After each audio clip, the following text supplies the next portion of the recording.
Alden, it's your turn. Please choose a square. Jose, May sabit po. may sabit. And aside from our Hollywood guest, please choose a Gangnam Mama.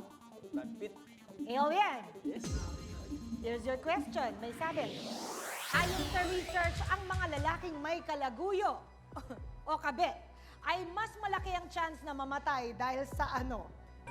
Heart attack. Heart attack. Inatake. Oo. Bakit? Siyempre, pagka may mga ganyan ka, mabilis yung takbo ng puso mo. Kinakabahan. Oo. Eh tapos atakihin ka pa nung asawa, patay ka. Heart attack. Arwana, Believe it or don't. Mali naman doon si Brad Pitt, you know, Alden. Because ang tamang sagot dyan ay infection. Infection.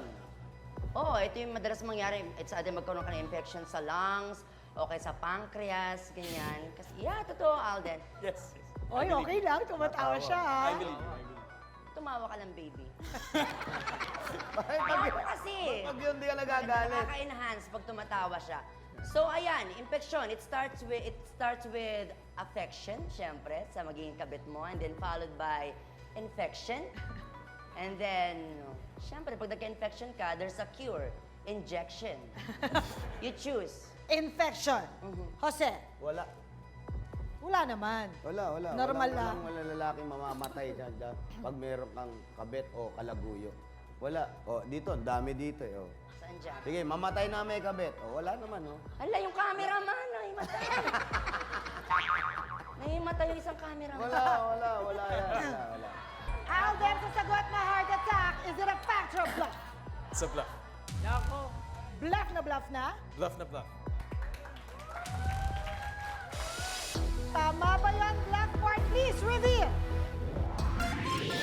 Oh, I'm sorry!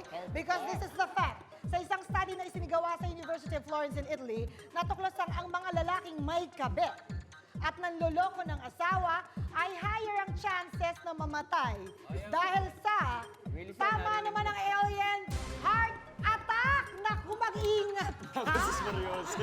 May nag-tweet, Miss Uge, paano Asan? daw, pag nahuli mo daw si Kuya Jose na nangangaliwa, ano ang May gagawin mo? kalaguyo. Mamamatay ba? Di ba hindi? Hindi, ako ang mamamatay. Ay!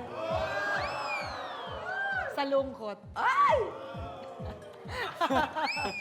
Subukan mo lang. Alden, I'm sorry, wala kang 2,000 ngayon. Yes. Betong, you have 3,000. Aizen, Lisa, you have 1,000.